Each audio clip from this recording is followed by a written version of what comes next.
ፖለቲካሊ ዓለም ላይ ኢራን እንዲነች ፋርስ እንዲነች የሚለውን ምስል በግዙፉ ለማሳየት ተጠቅመውበታል። ይሄ ስምምነት ፈር ካልያዘ ወታደራዊ እርምጃ ለመወሳሰድ ሰፊ ነው። የኦፕሬሽን ኤሪያው ሰፊ ነው በጣም። ሩሲያን ታሳቢ አድርጓል ይህ ጉባኤ በዋነኝነት። አሜሪካ ለምን እንዲህ ግዙፍ ባጀት ትሰጣለች? አንደኛ የራሳቸውን ፍላጎት ስለሚያስፈጽም፣ ሁለተኛ ደግሞ የሀብት የባጀት ክፍፍሉ ከግሮዝ ናሽናል ኢንካማችን ጋር መሳ ለመሳ አብሮ መሄድ አለበት ነው የሚሉት። የአሜሪካን ግዝፈት የማረጋገጥም ዓላማ ያለው ነው።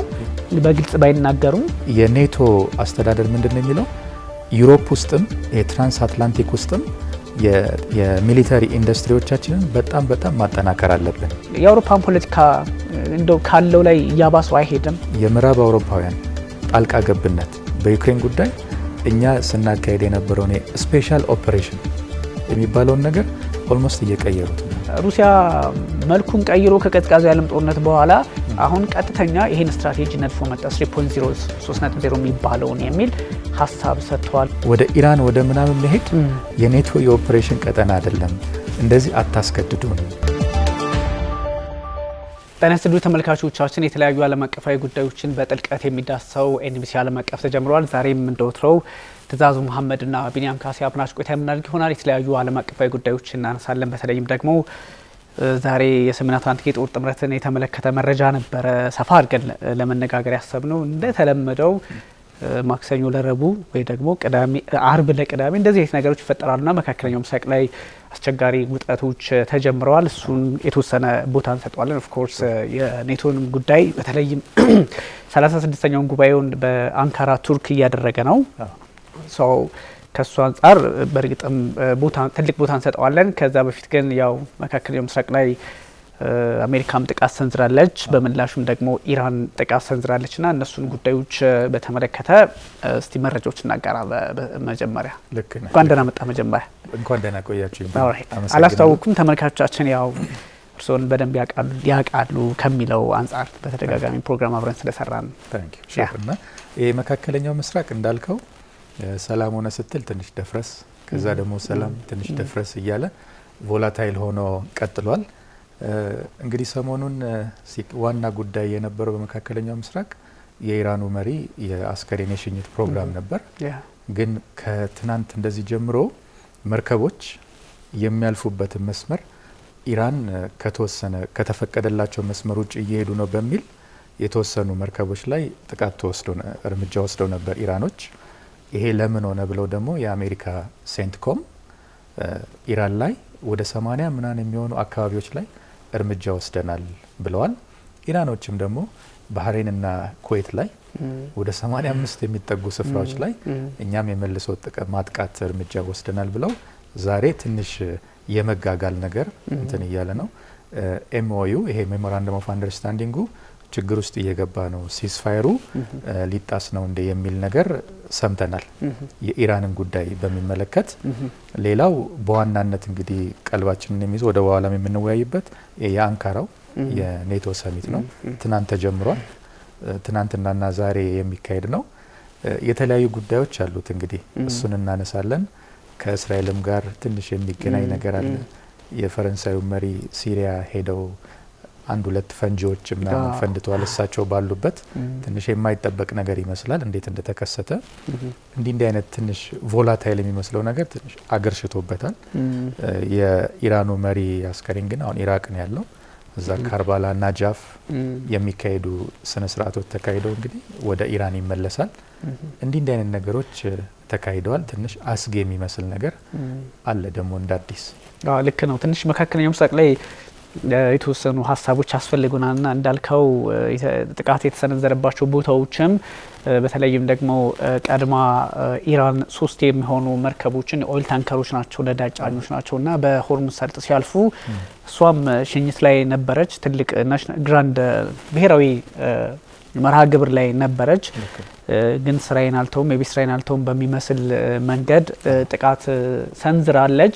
3 መርከቦችን ኦፍ ኮርስ ዳይሬክትሊ እሷ ኃላፊነቱን አልወሰደችም እንደሚታወቀው። ግን አሜሪካ ጥቃቱን ሰንዝራለች በሚል ሀሳብ ነው እንግዲህ አዳሩን ከፍተኛ የሆነ ጥቃት እንደውም ከሚያዝያ ወዲህ ተኩስ አቁሙ ከተደረገ በኋላ ለመጀመሪያ ጊዜ ግዙፉ ጥቃት ነው። በእርግጥም በተለያዩ አካባቢዎች ላይ የተሰነዘረው ጥቃት እንደሚያሳየው ቀላል አይደለም። ምክንያቱም 80 የሚሆኑ አካባቢዎች ታርጌቶች ትንንሽ መርከቦችን ጨምሮ ጥቃት ተፈጽሟልና እሱ በጣም ግዙፍ ነው። ከተኩስ አቁሙን ከጀመሩት በኋላ ትልቁ ወይም ግዙፉ አይነት ጥቃት ተደርጎ የተወሰደ ነው።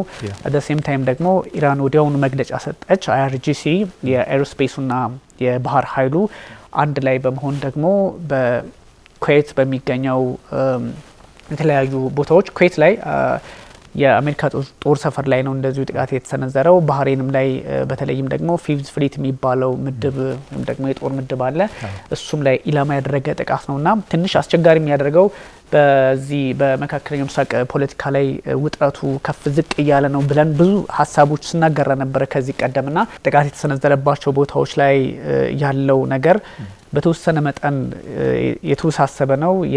ነዳጅ የሚወጣባቸው አካባቢዎች ናቸው። ከዛም ሲሻገር ደግሞ ሆርሙዝን ለመቆጣጠር የሚያግዙ ቦታዎች ናቸው። እንደነ ገሽም ደሴቶች ያለው እንደነ ሲሪክ ከተማ ላይ በጣም በዛ ያለ ጥቃት ነው የተሰነዘረውና እዚህ ጋር እንደምንመለከተው ገሽም እንደ ባንደር አባስ እና ከዛ ደግሞ ሲሪክ የሚባሉት እነዚህ አካባቢዎች ላይ ሆርሙዝ እንግዲህ አናቱ ላይ ነው ያሉት። ሆርሙዝን ለመቆጣጠርም ሆነ ከኢራን ወደ ሆርሙዝ አቅጣጫ ወደ ዚኞቹ ወደ ሌሎች የገልፎች ሀገራት ጥቃት ለመሰንዘርም ከገልፎቹም ወደዛ ጥቃት ለመሰንዘር የሚጠቅሙ ቦታዎች ናቸው። በዛ ላይ ደግሞ ከዚህ በፊት በደንብ ስላነሳናቸው ነው ውስብስብ የሆነ የሚሊተሪ ኢንስታሌሽን ያላቸው ቦታዎች ናቸው። በተለይም ገሽምና እዚህ ላይ ነው እንግዲህ ጥቃቱ የተሰነዘረው። እስካሁን ባለው ሁኔታ ትንሽ ውስብስብ አይነት እርምጃ ሊወሰድ ይችላል። ኢራንም ኦፍ ኮርስ ወዲያውኑ መግለጫ ሰጠች፣ ወዲያውኑ ነው ሪስፖንድ ያደረገችውና ይሄ እንዳልከው አንዳንድ ጥያቄዎችን እያስነሳ ይገኛል። ኢራን የአያቶላ አሊ ሀመኒን የቀብር ስነ ስርዓት ወይም ደግሞ ሽኝታቸውን እያደረገች ባለችበት ሰዓት ሁለት ትርጉም ሰጥታለች። አንደኛው ሪሊጂየስ የሆነ እንትን ሰጥተዋለች። ኦፍ ኮርስ ሃይማኖታዊ ትልቅ ቦታ የሚሰጠው ነው። ልክ በዚህ በምንመለከተው መንገድ ይሄ ቴራኑ ነው።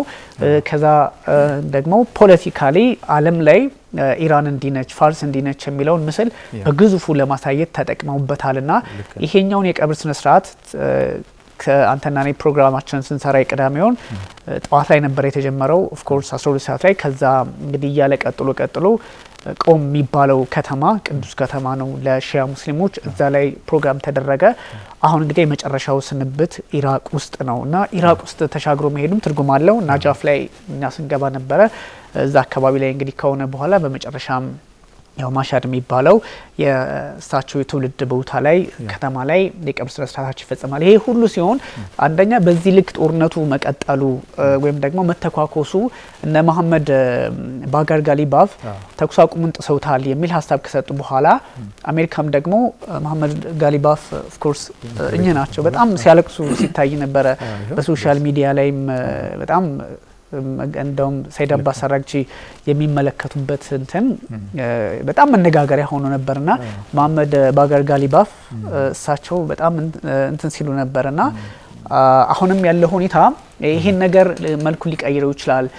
በተለይም ደግሞ እስራኤል ጥቃት ሰነዘር ትችላለች ወይም ደግሞ አሳስኔት ልታረጋቸው ትችላለች ሞጅታባ ሀመኒን በሚል አንድ እንትን ነበረ ስጋት ነበርና እሳቸው አይገኙም። ሶ ያሁኑን ጥቃት ደግሞ በር እንደ መክፈት ይቆጠራል የሚል ስጋቶች በተለያዩ ዓለም አቀፍ መገናኛ ብዙሃን ስመለከት ነበር የኢራኖቹንም ጭምር።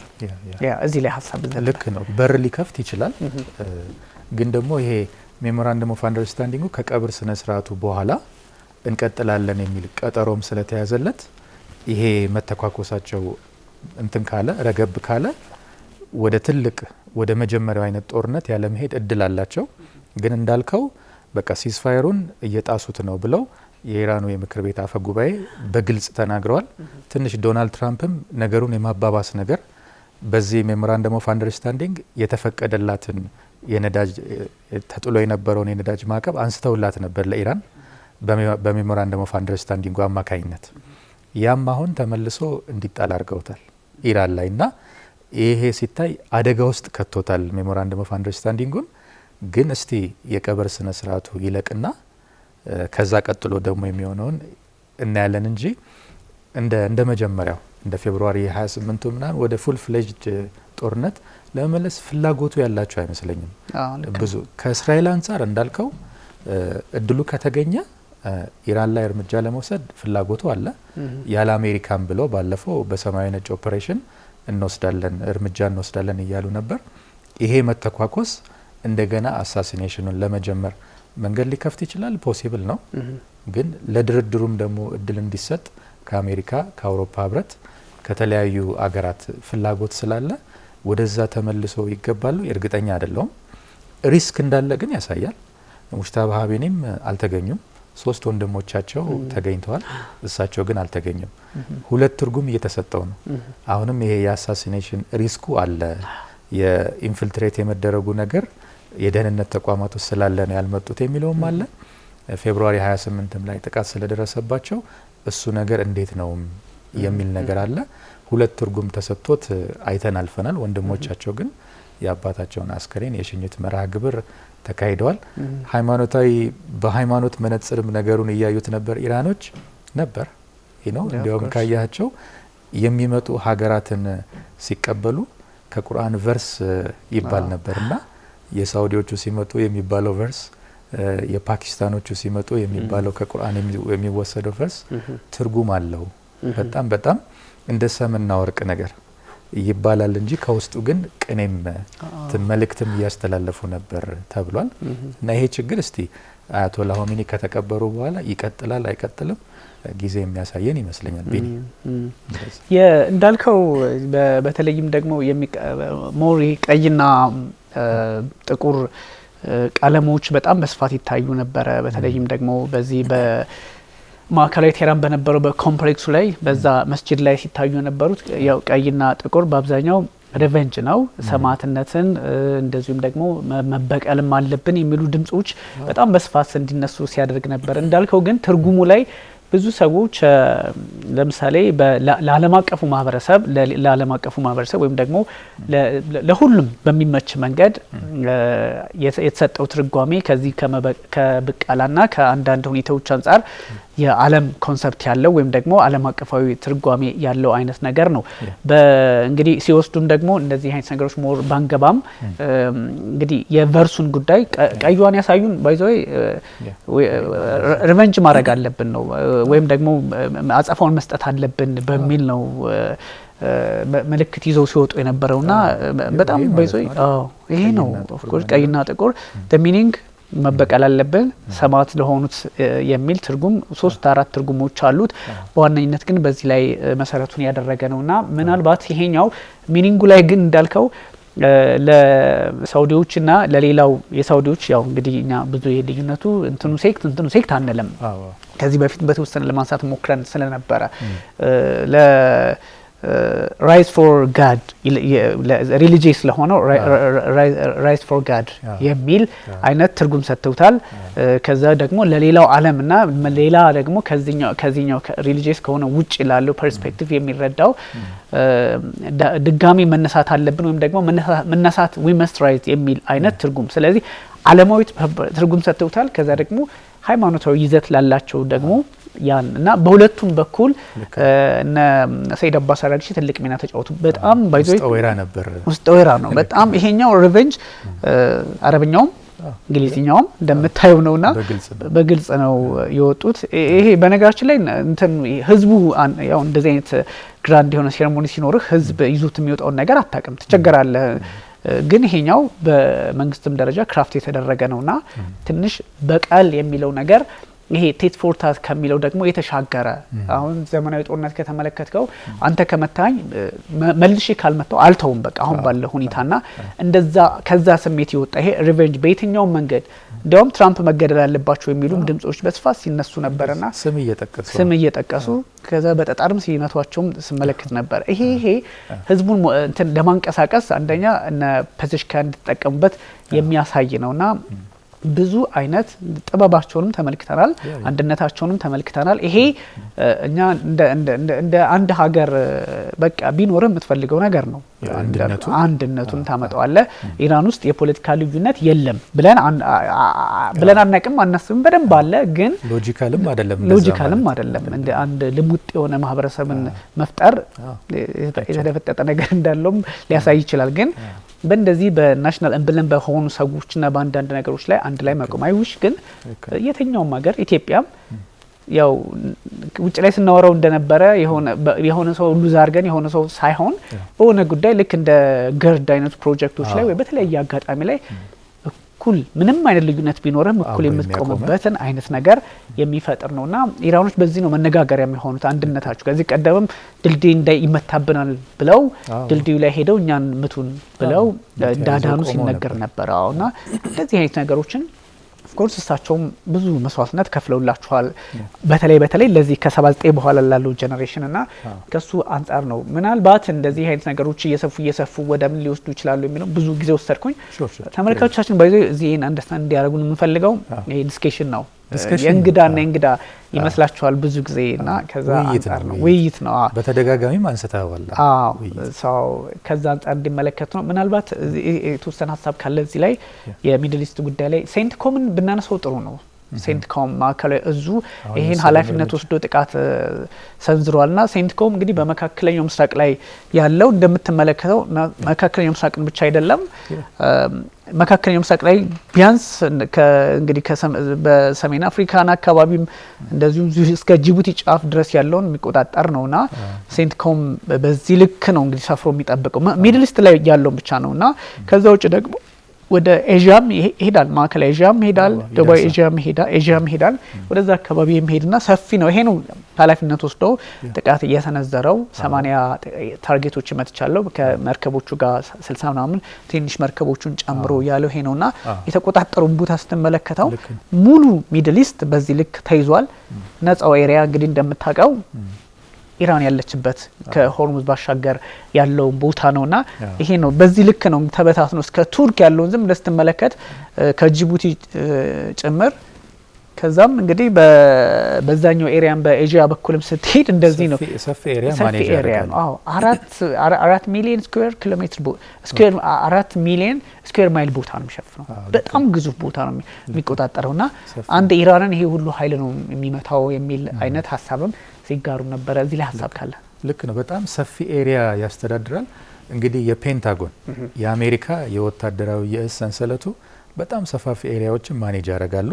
ሱፐር ፓወር ናቸው። በጣም ሰፊ ሀብት አላቸው። ከ800 እንደዚህ በላይ ዓለም አቀፍ በተለያዩ ሀገራት ላይ ቤዝ አላቸው እና የሚፈጥሩትም ኮማንዶች ሰፊ ኤሪያ ማኔጅ ያደርጋሉ። ለምሳሌ ይሄ ሴንትኮም ያልከኝ በተለይ እንደዚህ ከቀይ ባህር ከነ ሳውዲ ጀምሮ ወደዛ ያለውን ቦታ ብዙ ይሸፍናል። እዚች ጋር የጅቡቲንም አይተናል። ምናልባት ተሳስቼ እንዳይሆን እንጂ ጅቡቲና የተቀረው አካባቢ በአፍሪኮም ስር የአሜሪካ የአፍሪካ ኮማንድ በሚል እንደዛ ውስጥ ያለች መስሎኝ ነበር። ጅቡቲ ብዙ አለ ስለሚያስተሳስራቸው ነው እንጂ ሪሌሽንሺፕ አለና አፍሪኮም አለ እዚህ ሞር ሰሜኑን ነው ሰሜን አፍሪካን ነው የሚቆጣጠረው። ሰሜን አፍሪካ እንደ ሚድል ኢስትን ከቨር ያደርጋል። ደቡባዊ እዝም የሚባል አለው ከሜክሲኮ ጀምሮ እስከነ ቺሊ እስከነ ምናምን ድረስ ሰፊ ኤሪያ ነው ማኔጅ የሚያደርጉት እና ይሄ ትልቅ እዝ እዚያ አካባቢ ያሉትን የአሜሪካን ፍላጎቶች ከፔንታጎን ኦርደር ውስጥ ከመጣ ድረስ ማኔጅ የማድረግ አቅማቸው የውሃ መንገድ ነው ለነሱ በጣም ኢዚ ነው። ሰፊ ቦታ ይቆጣጠራሉ። ሰፊ የጦር መሳሪያ አቅም አላቸው። የቴሌኮሙኒኬሽን ሁሉ ነገር ሁሉም በእጃቸው ነው ያለውና ይሄ ስምምነት ፈር ካልያዘ ወታደራዊ እርምጃ ለመወሳሰድ ሰፊ ነው። የኦፕሬሽን ኤሪያው ሰፊ ነው። በጣም ትልቅ ሀያል ሀገር መሆኗ የምትቆጣጠረውን የምትመሰረተውን እዞችም አስፍቶታል እና ትልቅ እንትኖች አሏት። ልክ ነው። ኢንዶ ፓኮም የሚባልም አለ ኢንዶ ፓሲፊክን የሚቆጣጠርና የምድራችንን 52% ነው የሚሸፍነውና ከዛ ከዚህኛው ከሴንትኮም ወይም ከማዕከላዊ እዙ ጋር እኩል ኮላቢ ያረጋል የሆነ ቦታ ላይ እንደዛም ነው ሙሉ በሙሉ ዓለምን ተቆጣጥረናታል የሚሉት የአሜሪካ ፖለቲከኞች እንዲያውም ትኩረታቸው ወደዛ ወደ ኢንዶ ፓሲፊክ ስለሆነ ወደ ኢንዶ ፓሲፊክ ያም ኮማንድ ትልቅ ኃላፊነት ሊኖረው ይችላል አለው። ሞር ይሄ ሳውዝ ኮም የሚባለው ደግሞ አሁን የተለየ የሚሊተሪ እንትን አለው በዚህ በዌስተርን ሄሚስፌር በሚባለው በተለይም በዚህ በቬኔዙዌላ በካሪቢያን አካባቢ እዚህ አሜሪካ የሚባለው የአሜሪካ ግዛቴ የኛ አካባቢ ነው ብላ የምትወስደው እዛ ላይ ነው።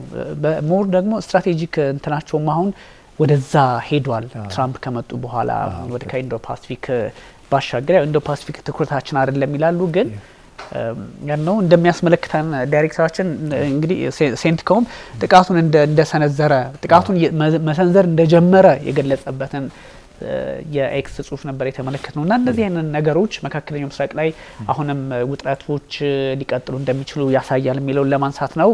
ሞር እንግዲህ ወደ ኔቶ ጉዳይ ንግባና ሰፋ ያሉ መረጃዎችን እናንሳ። አጀንዳዎቹ ምንድናቸው? የኔቶ የሚለውን በተወሰነ መጠን ብናነሳው ተመልካቾቻችንም ኤክስፔክት ስለሚያደርጉ። በጣም ጥሩ። እንግዲህ ይሄ በጣም በጉጉት ሲጠበቅ የነበረ የኔቶ ስብሰባ ነው። አንካራ ላይ ከትናንት ጀምሮ እየተካሄደ ነው። የተወሰኑ መሰረታዊ አጀንዳዎችን ይዟል። አንደኛ ባለፈው አመት 2025 ላይ ኔዘርላንድ ውስጥ የተስማሙታል 32ቱ የኔቶ አባል ሀገራት ለኔቶ የሚያዋጡት የገንዘብ የባጀት መዋጮን ከጂዲፒያቸው 5% ማድረግ አለባቸው ነው የሚሉት። ቁጥሩን ስታየው በእርግጥ የአሜሪካ ኮንትሪቢዩሽን እና የሌሎቹ ኮንትሪቢዩሽን ሰማይና ምድር ነው። አሜሪካ ኦልሞስት ወደ ትሪሊየን የሚጠጋ ገንዘብ በየአመቱ ትበጅታለች። ሌሎቹ 100 ምናምን ቢሊዮን ዶላር ገደማ ነው ኮንትሪቢዩት የሚያደርጉት። በእርግጥ አሜሪካ ለምን እንዲህ ግዙፍ ባጀት ትሰጣለች? አንደኛ የራሳቸውንም ፍላጎት ስለሚያስፈጽም፣ ሁለተኛ ደግሞ የሀብት የባጀት ክፍፍሉ ከግሮስ ናሽናል ኢንካማችን ጋር መሳ ለመሳ አብሮ መሄድ አለበት ነው የሚሉት። ትልቅ ግሮስ ናሽናል ኢንካም ያለው ሀገር ብዙ ኮንትሪቢዩት ያደርጋል። እንደ አቅማቸው አኮርዲንግሊ ነው የሚሄደውና ሰፊ ወጪ ያወጣሉ አሜሪካኖች። ይሄ ነገር እነ ዶናልድ ትራምፕ መስተካከል አለበት፣ ወደ 5% ጂዲፒያቸውን ለኔቶ ማዋጣት አለባቸው የሚል ሄግ ላይ ኔዘርላንድ ተስማምተው ነበር 2025። የሱን አፈጻጸም ቼክ ማድረግ አንደኛው አጀንዳቸው ነው። ሁለተኛ ደግሞ ኦብቪየስሊ የዩክሬን ጉዳይ በጣም ሴንሲቲቭ ነው። ከዚህ በፊት ስንወያይ እንደነበረው ራሽያ ስትጠቃ የነዳጅ ማከማቻዎቿ ኢንፍራስትራክቸሩ ሲጠቁ የተቆጠበ መልስ ሰጥ ነበር። ይቺን አንድ ሳምንት ገደማ ግን የነሱንም የምላሽ መጠን ከፍ አድርገውታል እና የሚሳኤል የድሮን ጥቃታቸውን በደንብ ከፍ አድርገውታል እና ዩክሬኖች እየተጎዱ ነው እና የዩክሬን አመራሮች ምንድነው እያሉ ያሉት አንካራ ላይ የኤር ዲፌንስ ሲስተም ስጡን፣ ለዛ ነው እየተጎዳን ያለ ነው የሚል ሀሳብ አንስተዋል። የዩክሬንን ድጋፍ በሚመለከት ሁለተኛ የሚነጋገሩበት አጀንዳ ነው የሚባለው።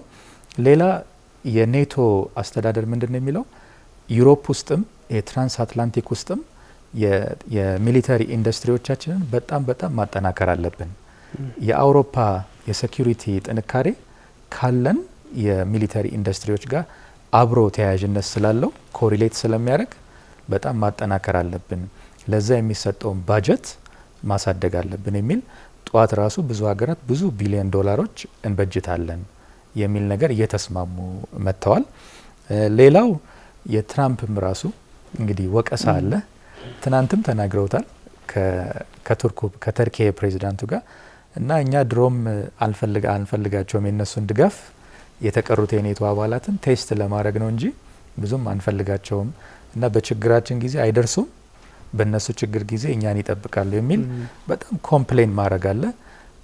ከኔቶ እንወጣለን የሚል ዛቻም ስላለ የአሜሪካ ኃይል በአውሮፓ ውስጥ በምዕራብ አውሮፓ ውስጥ የመቀነስ እንቅስቃሴ ስላለ የእሳቸውን ሀሳብ ኮንቪንስ ለማድረግ የሚሰራ ስራ አለ።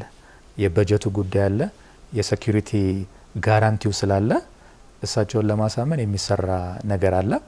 ይሄ አጀንዳቸው ነው። ከኔቶ አባል ሀገራት ውጪ ደግሞ የተጋበዙም አሉ። ለምሳሌ ዩክሬን በጎንዮሽ ስብሰባ በእንግድነት ተጋበዘች እንጂ ገና ኔቶን አልተቀላቀለችም። እነ ደቡብ ኮሪያም እነ ጃፓንም እቺ አሁን ደግሞ ይሄ ኢንዶ ፓሲፊክም እኮ እየተካሄደ ያለው ነገር ቶሎ ካላረገቡት በቀር ትንሽ እየተጋጋለ ስለሆነ የነሱም አለና እንዲህ አይነት ጉዳዮች አሉ። የጎንዮሽም የራሳቸው የኔቶ አባላትም የሚወያዩባቸው መሰረታዊ አጀንዳዎች እነዚህና ተያያዥ ጉዳዮች ናቸው። ቢኒ በተለይ እነ ኒውዚላንድ እነ አውስትራሊያ የመሳሰሉ ሀገራት አዲሱ የኔቶ ጥምረት ወይም ደግሞ ኔቶ የሌላው አይነት ቨርዥን የሚል ስም እየተሰጠው ነበረና ያው የትራምፕ ጉዳይ ነው። እንዲያውም አጀንዳዎቹ ፕሬዚዳንት ዶናልድ ትራምፕ መለመን ላይ ቴክኒካሊ ያተኩራሉ የሚል እየተመለከትን ነበረ። ከዚህ በፊት አንተና እኔም ማስተነዋል። ማርክ ሩተ ኦቫል ኦፊስ ገብተው በጣም ትራምፕን እርሶ ታላቅ መሪ፣ እርሶ ባይኖሩ ዓለም የነጻው ዓለም መሪ ምናምን እያሉ በጣም ሲያባብሏቸው ነበረ። ትራምፕም በግራፍ ሁላ አይደል? በግራፍ ሁላ ትራምፕም ደስ ይላቸዋል። ኦፍ ኮርስ እንዲህ አይነት ነገር ሲሰሙ ሁሌ ቦስ ስለሚሉ በሆኑ መድረክ ላይ እሳቸው ባይዞ ይሄኛው አቀባበል ትንሽ ደመቅ ያለ ነው።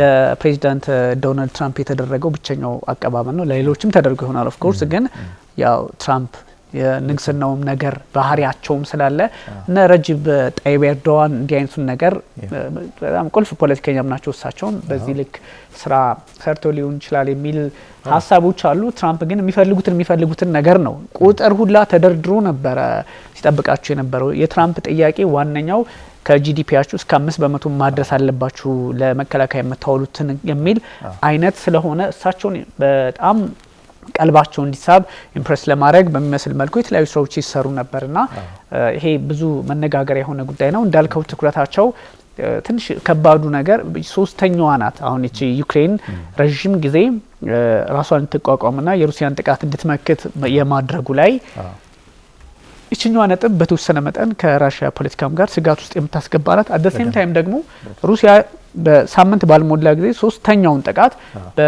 በሆኑ ሰዓታት ልዩነት ውስጥ በጣም ከባድ የሆነ የሚሳኤልና የሰው አልባ አውሮፕላን ጥቃት ኪየቭም ላይ ፈጽማለች። በዛ ላይ ደግሞ ቀደም ሲልም እና ቮሎዲሚር ዜሌንስኪ ጥቃት ሰንዝረው ነበርና እንደውም ዜሌንስኪ እኮ አውሮፓ ባለበት ሁሉ አውሮፓ በደገሰበት ሁሉ እናንተ ደግሱ እንጂ እኔ መገኘቴ የማይቀርም ነው የሚመስለው። ኤቭሪዌር ስብሰባ ካለ እሳቸው ይገኛሉና ምናልባት እንዳልከው የደቡብ ኮሪያና የደቡብ ኮሪያ ፕሬዚዳንትና የነ ጃፓን የነዚህ በተለይ የደቡብ ኮሪያና የዩክሬኑ የሄዱበት መንገድ በተለየ አይነት ሲታይ ነበርና ብዙ ሰዎች የአውሮፓ ህብረትም ነው ኡርሱላ ቮን ደር ላየንም አይቀሩም ኦፍ ኮርስ የተገኙበት ነውና ትንሽ ብዙ አጀንዳዎች ይነሳሉ ተብሎ ይታሰባል። የበጀት ጉዳይ ነው ኦፍ ኮርስ ለመከላከያ የሚያውሏቸውን ሞርገን ትራምፕን የተፈጠረውን ክፍተት ጥቁር ጥላውን ትራምፕን ከማሳመንና ከዛ አንጻር ስራዎችን ከመስራት ጋር የተገናኘ ሊሆን ይችላል። ታሪካዊ ነገሮች በተወሰነ መጠን ብናነሳ ከ49 ጀምሮ ነው በዚህ ልክ እንግዲህ እንደዚህ እየሰፋ እቺኛዋ ከለር ብሉ ነው የሚባለው ብሉ ብላክ ነው የሚባለው አይ ቲንክ እሱ እየሞላው ራሽያ ጫፍ ድረስ ደርሷል። ተጎራብቷቸዋል እስከ 2000 አሁን ደስ ከ2024 ድረስ የነበረውን ስትመለከት ፊንላንድንም አካቷል። እነ ስዊድን እንግዲህ እነ ቤላሩስ ብቻ ናቸው የቀሩትና ትንሽ በተወሰነ መጠን ታሪካዊ ነገሩን ብናነሳው ከማፑም አንጻር በጣም ጥሩ ቢል ያው በተደጋጋሚ ስንወያይ ስለ ኔቶ አንስተናቸዋል። መስረታው 1949 ነው የተመሰረተው። ለምን አንድ 3 አላማዎችን ለማንሳት በሚል ነው። እንደው ዋናውን ግን የሶቪየት ዩኒየን ወደ ምዕራብ አውሮፓ መስፋፋት የኮሙኒዝም ፖለቲካል ኢኮኖሚ እሳቤ ወደ ምዕራብ አውሮፓ መስፋፋትን ለመክታትና የአውሮፓንም ይሄ ብሔርተኞች ዳግም እንዳይነሱ የሚለው እነሱን ነገሮች ለማሳካት ዋሽንግተን ዲሲ ነው ስታብሊሽድ የሆነው በ1949። በኋላ ላይ ባይ ዘ ዌይ ኔቶ ያደረጋቸው ነገሮች ኤቭሪ አክሽን ሪአክሽን ያስከትላል እንደሚባለው ሶቪየት ዩኒየንና የምስራቅ ወዳጆቿ ዋርሶ ፓክትን ስታብሊሽ ያደረጉት እኮ የኔቶም ስራ ነው የሚባለው። ምክንያቱም ከሁለተኛ ዓለም ጦርነት በኋላ ሂትለርን በማሸነፍ ሶቪየት ዩኒየንም አውሮፓውያንም አብሮ ገብተው ለሁለት ተከፍላ ነበር። ጀርመኒ ምስራቅና ምዕራብ ተብላ፣ በርሊን ራሱ ለሁለት ተከፍላ ነበር። ዲሚሊታራይዝ ተደርጋ ነበር ጀርመኒ። ግን በ1950ዎቹ 55 ላይ ኔቶን እንድትቀላቀል አደረጓት ምዕራብ ጀርመንን እና ሚሊታራይዝ እንደገና ሲያረጉ የተስማሙትን ነገር እንዳፈረሱ ሲገባቸው ሶቪየት ዩኒየን እና ወዳጆቻቸው ከ6 ወር ከ5 ወር በኋላ ዋርሶ ፓክትን እነሱም አቋቋሙ እና ለዋርሶ ፓክት መቋቋም ራሱ የምዕራብ ጀርመን ወደ ኔቶ መቀላቀል ትሪገሪንግ ፋክተር ነበር። አንድ ሁለት ደግሞ ይሄ ከጀርመን ጋር በሚያያዝ ባለፈው አንስተ ነው ነበር ፕሬዚዳንት ፑቲን በ1990ዎቹ ሶቪየት ዩኒየን ዲስኢንቴግሬት ስታደርግ የተገባልን ቃል ኪዳን አለ የሚሉት ነገር ከዚህ ከጀርመን ሪዩኒፊኬሽንም ጋር ሪሌት ያደርጋል። ቢኒ ምንድነው በ1990 ጀርመኒ እንደገና ሪዩኒፋይ ስታደርግ ምንድነው ለነ ሚካኤል ጎርባቾቭ የተገባላቸው ቃል ኪዳን ጀርመን ሪዩኒፋይ ታርግ እንጂ ከዛች በኋላ 1 ኢንች ወደ ምስራቅ አንስፋፋም የሚል ቃል ኪዳን አለ። በዛ ምክንያት ነው ሞስኮ ተስማምተው ሶቪየት ዩኒየን ተስማምተው ጀርመን ሪዩኒፋይ እንድታረግ የሆነው። ይሄን ቃል ኪዳናቸውን ጣሱብን የሚሉት እነ ፑቲን በተደጋጋሚ ያለበለዚያ ያለ ሞስኮ ፍቃድ እንዴት ትዋሃዳለች ጀርመኒ እና እኛ ተባበርን በኋላ ግን ቃል ኪዳናቸውን ጣሱ ያሉ በተደጋጋሚ ያነሳሉ። ይሄ በኮልድ ዋር ውስጥ የነበረው ባህሪ ነው። በኋላ ላይ እንግዲህ አንዳንድ ክፉ ጊዜ ሲመጣብህ አንድ ሀገር የነበር ይፈራርሳል። ደግ ጊዜ ደግሞ ሲያጋጥም የተለያዩ ሀገራት ይዋሃዳሉ። ክፉ ጊዜ ከገጠማቸው አንዱ የቀድሞዋ ዩጎዝላቪያ ናት። ዩጎዝላቪያ ዲስኢንቴግሬት አድርጋ ወደ 6 ምናምን ሀገር ስትከፋፈል የነበረውን የእርስ በርስ ጦርነት በቦስኒያ በኮሶቮ በሰላም ማስከበር ኖ ፍላይ ዞን በማስፈጸም ኔቶ ተሳትፏል። እንደዛም ያደርጋል። ከታሪክ አንጻር ሴፕቴምበር 11 ላይ ተሳትፏል። የኢራቅ ጦርነት ላይ እንዲህ በቀጥታ ባይሳተፍም ወታደራዊ ስልጠና ወታደራዊ ፋሲሊቴሽን ፕሮቫይድ በማድረግ አግዟል። ሊቢያ ላይ ኖ ፍላይ ዞን አስፈጽሟል። በጣም ብዙ እርምጃዎችን ወስዷል ሊቢያ ላይ። አሁን እንግዲህ ሌትሊ ዩክሬን ከ2022 ጀምሮ በቃ ፉል ፍሌጅድ የሆነ እንትን ጉዳይ ውስጥ ገብቶበታል። የሞስኮ የፕሬዚዳንት ፑቲን የጽህፈት ቤት ኃላፊው ዲሚትሪ ፔስኮቭ እሳቸው ምን እያሉ ነበር? የምዕራብ አውሮፓውያን ጣልቃ ገብነት በዩክሬን ጉዳይ እኛ ስናካሄድ የነበረውን ስፔሻል ኦፕሬሽን የሚባለውን ነገር ኦልሞስት እየቀየሩት ነው። ኮንቬንሽናል ጦርነት ወደሆነ እየገባን ነው። አውሮፓ በታሪኩ የሰራው ትልቁ ስህተት ነው የሚል ንግግር ስዊዝ ውስጥ ከሚገኝ መጽሔት ጋር ኢንተርቪው ሲያደርጉ የሚል ነገር አንብቤ ያለሁ እና እንዲህ አይነት ነገር አለው ታሪኩ። ለዲፌንስ ነው። አልትራ ናሽናሊስት የሆኑ ቡድኖች እንደ ሂትለር፣ እንደ ናዚ፣ እንደ ስታሊን አይነት እንደ ናዚና እንደ ሞሶሎኒ አይነት ብሔርተኞች እንዳይመጡ ለማድረግ ዲሞክራቲክ ሀገሮች ደግሞ ቅርርባቸውን አብሮ መስራት እንዲችሉ ተብሎ የተፈጠረ ነው። እንግዲህ በየጊዜው ራሱን አፕዴት እያደረገ ላለፉት 70 ምናምን ዓመት እንደዚህ አለ። 12 ሆኑ። በ1949 ጀመረው። ከዛ እንግዲህ 32 ደርሷል። ወደ ሰሜን አሜሪካ ላይ ብቻ ነው ቁጥር ያልጨመረው። ካናዳና አሜሪካ ናቸው ሲጀምሩትም ነበሩ። አሁንም እነሱ ናቸው እንጂ ከዛ ውጭ ያለው ምስራቅ አውሮፓ ከራሺያ አንጻር ምዕራብ አውሮፓ የሚባለው ሙሉ ኦልሞስት ገብቷል። እንግዲህ እነ ቤላሩስና እነ ጆርጂያ እድሉን ካገኙ ገቡ ነበር። እነ ጆርጂያ ከቤላሩስ ውጭ ያሉት እና ዩክሬንም ያው ጦር አዘምቶባቸዋልና እነዚህ ነገሮች ኔቶ አደገኛ የሆነ መንገድ ላይ እንደሆነ ይጠቁማልና እንዳልከው ግን ትልቁ ነገር አሜሪካንና ኔቶን ማስታረቅ ወይም ደግሞ ማስታረቅ ኦፍ ኮርስ እንትን የሚሉ አይደሉም። ግን ደግሞ ትራምፕ አንተ ቅድም ባነሳው መንገድ ልጆቻችን ሲያልቁ እናንተ የት ነበራችሁ የሚል ሀሳብ ነው ያነሱት። ደርሶልን አያውቅም ነው የሚሉት። ግን ያው በደንብ የ9/11 ራሱ ማሳያ ነው። በእርግጥ እሱ ላይ እነ ፕሬዚዳንት ቭላዲሚር ፑቲንም አጋራቸውን ወይም ደግሞ ራሽያም እንደ ሀገር አጋርነቷን ያሳየችበት ጊዜ ነበረ። እንደዚህ ምክንያቱም በሽብር ስም ስለነበረ ባይዞ የተለያዩ ነገሮች አሉ። በኮልድ ዋር የነበረው ዓለምን የመቆጣጠር አዝማሚያ በመንገድ ነበረ። ከዛም ከኮልድ ዋር በኋላ ደግሞ በሽብር ስም ዓለምን እንዴት ነው መቆጣጠር የሚቻለው? ብዙ አሁን ደግሞ የተለየ መንፈስ ያለው አካሄዶች ብዙ አይነት ቻፕተር አለው። ኦፍ ኮርስ ዓለም ታላቅ ሆነ ለመቀጠል ብዙ አይነት መንገዶችን ልትከተል ትችላለና ሜቢ ትራምፕ እወጣለሁ ይላሉ ከባህሪያቸው አንጻርና እያደረጉት ካለው ነገር ሰብሰብ ብሎ አሜሪካን ከውስጥ ወደ ውጭ እየሰፋች ግዝፈቷ በዛ ልክ እየሆነ መሄድ አለበት እንጂ በየቦታው ኃይላችን ተበትኖ መሆን የለበትም የሚል አቋም ስላላችሁ ከዛ አንጻር የተወሰነ ሀሳብ ሊነሳ ይችላል። ግን አንደኛ ይሄ ጉዳይ ሲገባ የትኛውም ሀገር 14 አንቀጽ አይ ቲንክ አለው ኔቶ የትኛውም ሀገር ከኔቶ ሲወጣ ከሰሜን አትላንቲክ የጦር ጥምረት ሲወጣ ለአሜሪካ ከአንድ አመት ቀደም ብሎ ማስገባት አለበት።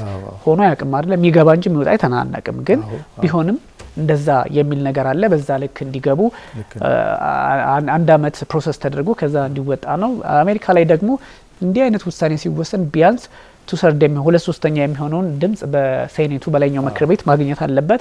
ኮንግረሱን በጠቅላላ ላይኛው የታችኛውም ኔቶ ይፍረስ የሚልም አይደለም። ዴሞክራት ናቸው እንደምታውቀው።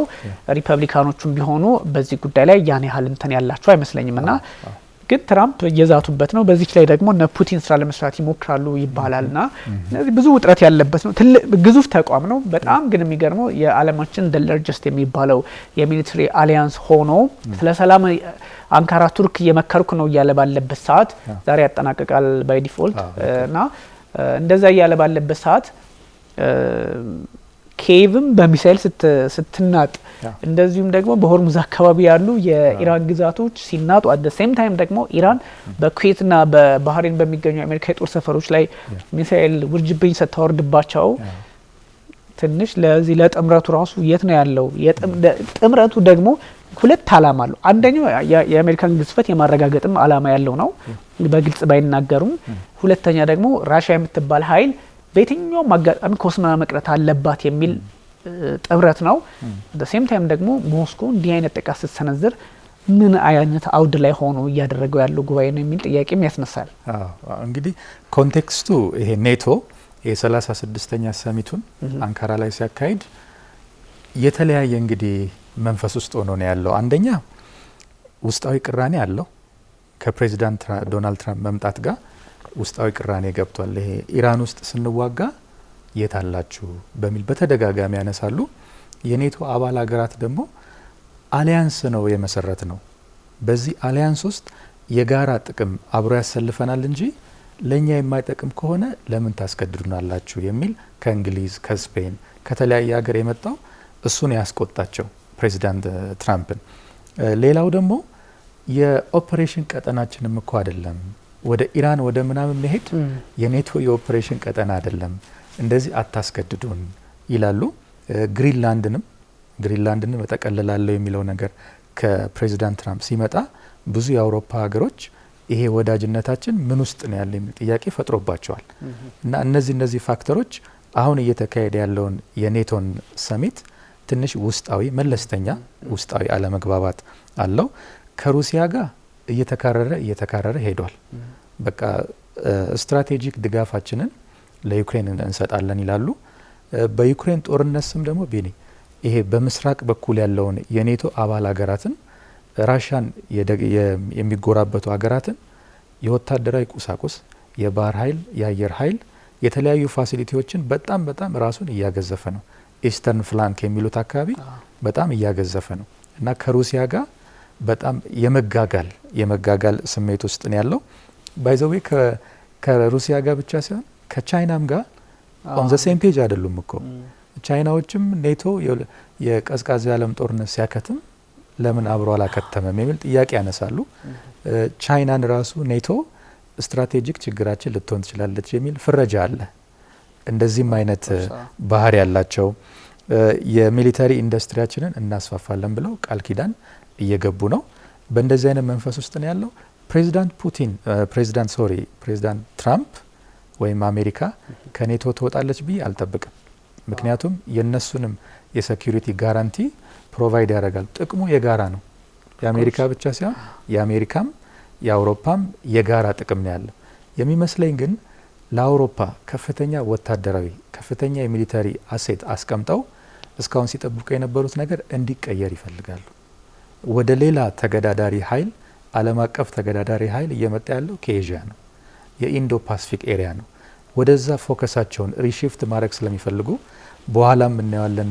የኔቶን የተለያዩ ፌዞች ስናይ እናነሳዋለን እንጂ ከኔቶ ወታደሮችን ቁሳቁሶችን ወደ ኢንዶ ፓሲፊክ ኤሪያ ወደዛ ወደ ኤዥያ አካባቢ ቻይናን ለመክታት ወደዛ ሙቭ የማድረግ ፍላጎት ስላለ ጫናውን እናንተ በርደሩን ተሸከሙ፣ የሴኩሪቲ ቫኪዩም እንዳይፈጠር ከጂዲፒያችሁ 5%ን ለኔቶ አዋጡ፣ እንደዚህ አድርጎ የሚለው የነሱ ሺፍት ወደዛ ለማድረግ ፍላጎት እንጂ ሙሉ በሙሉ ከአውሮፓ ነቅሎ ለመውጣት አይደለም። እና አግሬሲቭሊ ጫና ለመፍጠር ሌቨሬጅ ለማግኘት የሚሄዱበት ስትራቴጂ እንጂ ከኔቶ ይወጣሉ ብዬ አልገምትም። እና እንዲህ አይነት ኮንቴክስት ውስጥ ነው ይሄ የአንካራው ጉባኤ እየተካሄደ ያለው። ያ ትራምፕ እንደ ግለሰብ ከዚህ ቀደም ባነሳናቸው ባህሪያቸውም አሁን ባለው ሁኔታም ወጪ እየቀነሱ ምክንያቱም ከደብሊውኤችኦ የወጡበት ነው። እንደዚህ አይነት ነገሮችን ስትመለከት ትራምፕ ከዓለም አቀፍ ጥምረቶች አሜሪካን እየቀነሱ የመሄድ ፍላጎት እንዳላቸው ወጪ እየቀነሱ ውስጥ ላይ ያለውን አቅም ማጠናከር ለውጭ የሚያፈርሱትን ቢካዝ የሲአይዲ የፈረሰበትን ምክንያት ሁሉን ስትመለከት ከዛ አይነት ባህሪ አንጻር ኔቶንም አሜሪካ መቀነስ ይፈልጋሉ ተብሎ ሊታሰብ ይችላል እንደ ሀሳብ። ግን እንዳልከው ደግሞ ኔቶ በዋነኝነት አገልግሎቱ ምንድነው የሰራው የአሜሪካን በጣም ምዕራቡ ዓለም የሚባለውን ሴኩር በማድረግ ትልቅ ሚና ካላቸው ተቋማት ውስጥ አብሮ ተጠቃሽ ነውና ከዛ በቀላሉ ይወጣሉ ተብሎ አይታሰብም። ግን እሳቸው እንዳልከው በግለሰብ ወይም ደግሞ እንደ አንድ እንደው ሰው ስትወስዳቸው እንዲህ አይነት ፍላጎት ሊኖራቸው ይችላል። ግን ወደ አሜሪካ ኮንግረስ ስትመለስ ዱላ ቀረሽ እንትን ነው የሚያደርጉትና በዛ የዋዛ አይሆንም፣ አሳልፈውም አይሰጡም። ትራምፕ የፈለገ ፍላጎት ቢኖራቸውም ምክንያቱም ከጥቅሙ መውጣቱ ጉዳቱ በጣም የሚያመዝነው ለራሱ ለአሜሪካ ጭምር ነውና ይሄኛውን ደግሞ ለዘላለም እንደ ጠላት ወይም ደግሞ ጠላት ባንድ እንኳን እንደ ተገዳዳሪ የሚታያዩት ዋሽንግተንና ሞስኮን በተለይ በዛ በአትላንቲክ በአርክቲክና በዚህ እንደ ሚሊተሪሊ በመፋጠጥ ደረጃ በታሪክም እነዚህ ሁለት ኃይላት ይታወቃልና ለሞስኮ እድል እንደመስጠት ክሬምሊን እድሉን አገኘ ብለው እንዲያስቡ እድል አይሰጡም ብዬ አስባለሁና እንዳልከው አይሆንም። ግን ትራምፕ ፍላጎት ላይኖራቸው አይችልም ወይም ደግሞ አጀንዳነቱን የሚፈልጉታል። ኦፍ ኮርስ ሚድል ኢስት ላይ ንግባ ሲሏቸው ወይም ደግሞ ሆርሙዝን ሴኩር አድርጉ ሲሏቸው አይ ብለው ሁሉም የራሳቸውን የቤት ስራ በመውሰዳቸው አባላቱም ጭምር ከጦር ቤዛቸው እየተነሳች አሜሪካ ኢራን እንዳትመታ መከልከላቸው ይሄ በተወሰነ በጣም እንትን ብሏቸዋል። ትሪገር ያረጋችሁ ይችላል ሊሆንም ይችላል። ኦፍ ኮርስ እንደዛ ግን እንዳልከው የመውጣቱ ነገር እንኳን በጣም ሩቅ ነው። በትራምፕ ፍላጎት ብቻ የሚሆን አይደለም። ምክንያቱም አንደኛ ሚድተርም አለ አሁን ቀጣይ ከአራት ምናምን ወራት በኋላ የሚደረግ ሚድተርም እሱ ትራምፕን የመከሰስ የኢምፒችመንት ፕሬዚደንታዊ ክስ የሚባለውን ለመከሰስም ላለመከሰስም ሪፐብሊካኖቹ በአሜሪካ ፖለቲካ ላይ ድምጽ የማግኘት እድላቸውን የሚወስኑበትም የማይወስኑበትም ስለሚሆን በቀላሉ እንደዛ ያደርጉታል ተብሎ አይታሰብም። ግን ረጅብ ጣይብ ኤርዶዋን 36ኛውን ሰሚት ሲያስተናግዱ ትልልቅ አጀንዳዎችን ይዘው ነው። የዩክሬን ጉዳይ፣ የኢራን ጉዳይ፣ ኦፍ ኮርስ የራሽያ ጉዳይ መነሳቱ ትንሽ ራሽያ እዛ ቁልፍ አጋሮች አሏት። ራሳቸው ረጅብ ጣይብ ኤርዶዋን የሚፈተፍቱ አይደሉም በሩሲያ ፖለቲካ ላይና እሱም ጥያቄ ነው። ከዛም ሲሻገር ብዙ የኔቶ አባላት የአውሮፓ ህብረት አባላትም ሆነው እዛ ውስጥ በዩክሬን ጉዳይ ላይ ጥያቄ የሚያነሱ አሉ። ዘለንስኪን ሲያዋቸው የሚበሳጩባቸውም ጭምር አሉ። ምክንያቱም እሳቸው በሁሉም ጉባኤ ላይ ነው የሚገኙት። ቅድም እንዳልኩ በሁሉም ጉባኤ ላይ ይገኛሉ። ወደ አንካራ ዲፓርት ሲያደርጉ ከሀገራቸው ወዲያውኑ የ400 ምናምን አይ ቲንክ ድሮን ወደ ሞስኮ ያስወነጨፉት። ምን ይሉታል አሁን ይሄን? ከዛ እነሱ ደግሞ ምላሽ ይሄ እሳቸውን ፕሮቮክ ያደርጋሉ። እውነት ለመናገር ሩሲያ የምታደርገው ነገር ልክ ነው ምናምን እያለን አይደለም። ኦፍ ኮርስ ግን በራሷ ምክንያት ልክ ልትሆን ትችላለች። እኛ ግን እንደ ገለልተኛ ጋዜጠኛ በዛ ልክ ልናየው እንችላለን።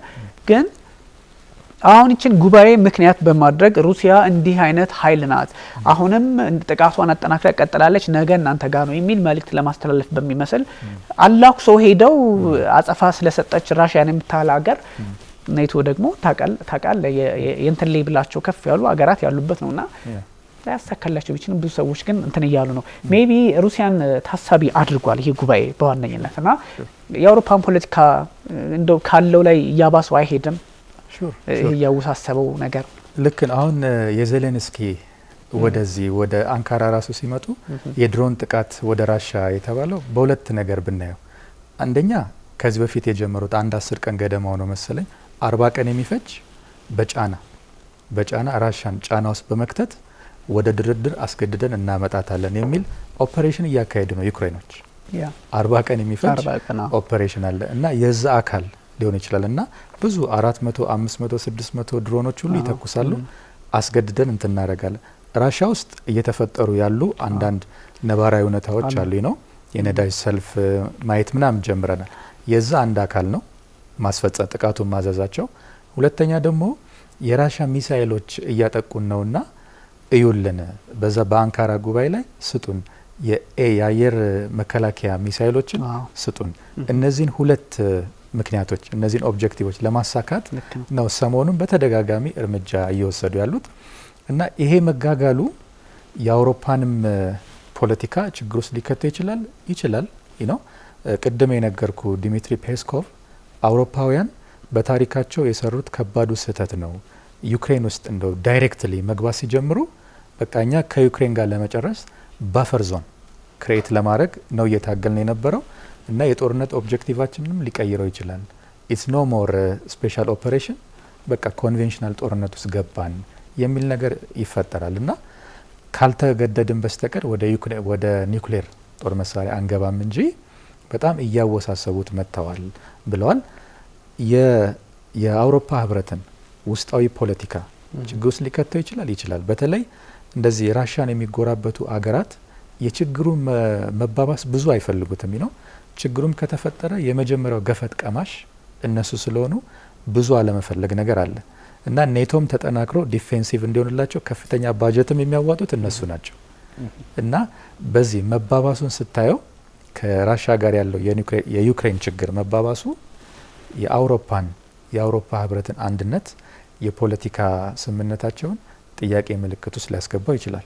ለምሳሌ ሃንጋሪ ውስጥ የነበሩት ጠቅላይ ሚኒስትር በተደጋጋሚ ብሎክ ሲያደርጉ ነበርና ከነ ፈረንሳይ ጋር ከነ ዩኬ ጋር አለመግባባት ውስጥ ነበሩ ነው። ይሄ ችግሩን ይፈጥርባቸዋል እና ይዋዛ አይደለም፣ ኢዚ አይደለም። እነ ስሎቫኪያ ምናምን ብዙ ጥያቄ ያላቸው ከባድ ነው። ውስጥ ላይ ኔቶ በራሱ ጥያቄ ያለው ከዛም ውጭ ደግሞ በተደጋጋሚ የምትነሳው አንቀጽ 5 ኢንቮክ የምትደረግበት መንገድ ትራምፕ መነካት አለባት ብሎ ያስባሉ በዚህ በሚድል ኢስቱ ላይ። ምክንያቱም አንደኛ ልክ ያልሆነ ነገር ነው ባይዞ ይሄ አንቀጽ 5ቱ የአባል ሀገሩ ላይ ከ32ቱ አንዱ ሲነካ ያው ቦታው ላይ ወይም ደግሞ ሚሊተሪ ጥቃት ሲደርስበት እንደዛ ሲደረግ ለጋራ ጥቃት እንወስደዋለን በሚል ከዛ አብረው ይቆማሉ ነው እንጂ አባል ያልሆነ አገር ላይ ጥቃት ሰንዝረህ ወይም ደግሞ ኢራን አሜሪካ ላይ ከሆነ ጥቃቱን የሰነዘረችው ተነካችብን ብለው እንዲቆሙ ነው እንጂ በፍላጎትና በሚሊተሪ በስትራቴጂ አማካኝነት በተፈጸመ ጥቃት ላይ ኔቶም ስለማያስኬደውም ጭምር ነው እና አያስኬደውም ይታወቃል። ግን ደግሞ እስካሁን በነበረው ፍላጎቱ በአሜሪካ ላይ ያለው እንትን እንደምታውቀው በዛ ልክ ሆኖ ቢሆን ይገባ ነበር እንደሚታወቀው። ግን አሁን ዓለም ደግሞ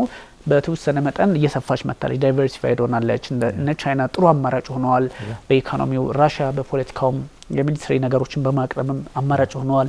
ሚድል ፓወር የምንላቸው እንዳስተናጋጇ ቱርክም የመሰሉት የሆነ አማራጭ ይዘው መጥተዋልና በቀላሉ የሚሆን አይደለም። ግን ብዙ ሀሳቦች ይነሳሉ። ምናልባት ኔቶ አዳዲስ መንገዶችን እያመጣ ነው። ይሄ 3.0 የሚባል አንድ ስትራቴጂ ወይም እንደ ማዕቀፍ አይነት ነገር ነው ብቻ ትንሽ ያስቸግራል። አውሮፓውያን ራሳቸውን እያጎለበቱ ራሳቸውን የመከላከል አቅማቸውን ኢንዱስትሪ እያሰፉ ሁሉ ከጦር አንጻር አቅማቸውን እያጎለበቱ እንዲሄዱ የሚያደርግ አሜሪካ ደግሞ በትልቁ አባት ስለሆነች በትልቁ ጥላ የኒውክሌር አምበሬላ ሆና ትቀጥላለች። ከዛ ሌላውን ዓለም የቤት ስራ ትሰራለች። በዓለም ላይ ፖሊስነቷን ቀጥላ ሌላውን ዓለም እየተቆጣጠረች አውሮፓ ውስጥ ያለውም ኦፍ ኮርስ አለችበት፣ በኒውክሌሩም በምንም አለችበት። ግን አውሮፓ እዛ ያለውን የቤት ስራ ከሩሲያ ጋር ታገል ነው እና እሷ ደግሞ አሜሪካ ደግሞ ያው አባት ሰዋቸውም ወደ ሌሎች ዓለማት በተለይም ደግሞ ቅድም ባነሳው ወደ ኢንዶ ፓሲፊክ የመምጣት ነገሮችን ትኩረት እያደረጉ የመሄድ አይነት ይዘት ያለው ነውና ሩሲያ መልኩን ቀይሮ ከቀዝቃዛው የዓለም ጦርነት በኋላ አሁን ቀጥተኛ ይሄን ስትራቴጂ ነድፎ መጣ 3.0 3.0 የሚባለውን የሚል ሀሳብ ሰጥቷልና ይሄ ምንድነው የሚለውን ኮንሰፕቱም ትንሽ እንትን ነው። ይሄ የኔቶ 3.0 የሚሉት ነገር ዘመኑንና በዛ ዘመን ውስጥ ኔቶ የሚያሳየውን ባህሪ የሚወክል ነገር ነው። አሁን ኔቶ 1.0 እንዲ ቁጥሮችና ስሞች ጊዜን ያሳያል። አሁን ዩኒቨርሲቲ ውስጥ እንደምታውቀው የፍሬሽማን ኮርሶች ሳይኮሎጂ 101 ምናምን ይባላል። ከዛ ከፍ ሲል ሁለተኛ ዓመት ስትሆን 201 እንደዚህ እያለ አመትን ያሳያል። የትራምፕ ፖሊሲም እንደዛ ነው። እንደዛ ትራምፕ 101 የመጀመሪያ ጊዜያቸው፣ አሁን ደግሞ ትራምፕ 2.0 ይባላልና የኔቶ 3.0 የሚሉት ምንድነው? ወቅቱን አሁን ከ1949 በኋላ የተጀመረበትን 1.0 ይሉታል። በቀዝቃዛ የዓለም ጦርነት ጊዜ ዲፌንሲቭ ሚና ሲጫወትበት የነበረውን ዘመን ኔቶ 1.0 አሉት። ከዛ ቀዝቃዛ የዓለም ጦርነት ካከተመ በኋላ ከ90ዎቹ በኋላ ኔቶ ዲፌንሲቭ ብቻ ሳይሆን ተጨማሪ ሚናዎቹንም መጫወት ሲጀምር ይሄ ደግሞ የኔቶ 2.0 የሚባል ባህሪው ነው። አሁን ግን ይሄ ከኢራን ጦርነት በኋላ እና ወደ ቻይና የመሄድ ፍላጎትም ከአሜሪካ ስላለ ፔንታጎን የሴክሬታሪ ኦፍ ዋር እነሱ ምንድነው የሚሉት? አሁን ኔቶ 3.0 ጊዜ ላይ ደርሷል እና የአውሮፓን ሴኩሪቲ በአሜሪካ ጫና ብቻ አይቀጥልም። እንዳልከው የኒውክሌር አምብሬላ ፕሮቫይድ እናደርጋለን። ዩናይትድ ስቴትስ፣ ዩናይትድ ኪንግደም እና ፈረንሳይ ኦዝ ኦንሊ ኒውክሌር ፓወር ሆነው ያንን ፕሮቫይድ ያደርጋሉ። አሜሪካ በተለይ እሱ ይቀጥላል። ግን ሸክሙን የሴኩሪቲ ሸክሙን ከአሜሪካ ቀነስ ተደርጎ ለአውሮፓውያን የሚሰጥበት የኔቶ ምናልባት ባህሪ ወደዛ ወደ ኢንዶ ፓሲፊክ አይነት ሌላ ትልቅ ተገዳዳሪ ኃይል ስላለ ወደዛ ሽፍት ለማድረግ ነው። ይሄን ወቅትና የኔቶን ባህሪ ለመግለጽ ከፔንታጎን ወታደራዊ አመራሮች አሁን ኔቶ 3.0 ላይ ያለ ነው የሚል ነገር አለ። የነሱም እንቅስቃሴ በዛ በኢንዶ ፓሲፊክ ብታየው ቀላል አይደለም። አሁን አውስትራሊያ ከአንዲት ደሴት ጋር ባለፈው ስምምነት ተፈራርመው እነዚህ ሀገራት ከቻይና ጋር ኢቭን በኢንፍራስትራክቸር መስራት የለባቸውም እያሉ ቻይናም ቁጣዋን እየገለጸች ሚሳኤል ሙከራ እያካሄደች እንደዛ ኢንዶ ፓሲፊክም ላይ እንቅስቃሴዎች ስላሉ የ3.0 ማለት አሜሪካ አውሮፓ ውስጥ የነበራትን ዋና የሴኩሪቲ ሸክም ቀነስ አድርጋ ወደ ኢንዶ ፓሲፊክ የምትሄድበትን ጊዜ ምናልባት ፖስት ኢራን ዋር ይሄ ከዚህ አዲሱ ጊዜ ያንን ለመወከል የተጠቀሙበት ቁጥር ነው። ቢኒ ልክ ነው። በዛ ላይ አውሮፓውያን ደግሞ በራሳቸው አቅም እየጠነከሩ ሲሄዱ በራስ ላይ ሲቆሙ የራሽያንም ካውንተር የማድረግ አይነት ትርጓሜ ደግሞ በነ ፕሬዚዳንት ቭላድሚር ፑቲን በኩል ተሰጥቶታልና ይሄ በጣም ከባድ ነው። ባይዘው 3.0 ብለው ሲመጡ ከዚህ በፊት የነበራቸው ሙከራ አለ በራሽያ ላይ፣ እሱን አላሳኩም። አሁን ደግሞ በአዲስ ቴክኒክ መጡ ወይም ደግሞ ስልት መጡ በሚል ነው እነ ክሬምሊን ቁጣቸውን የሚያሰሙት እነ ፕሬዚዳንት ቭላድሚር ፑቲንና ችግሮች ይኖራሉ። ግን እንዳልከው ደግሞ አሁን በተወሰነ መጠን ዋሽንግተንም እንዲህ ማለት ነገር ስላላት የሚፈልጉትን ነገር እንትን ላይሉ ይችላሉ። የትራምፕ አቋም እንግዲህ ይህ ቢገን ላሽን አውት ኔቶ ሆኗል።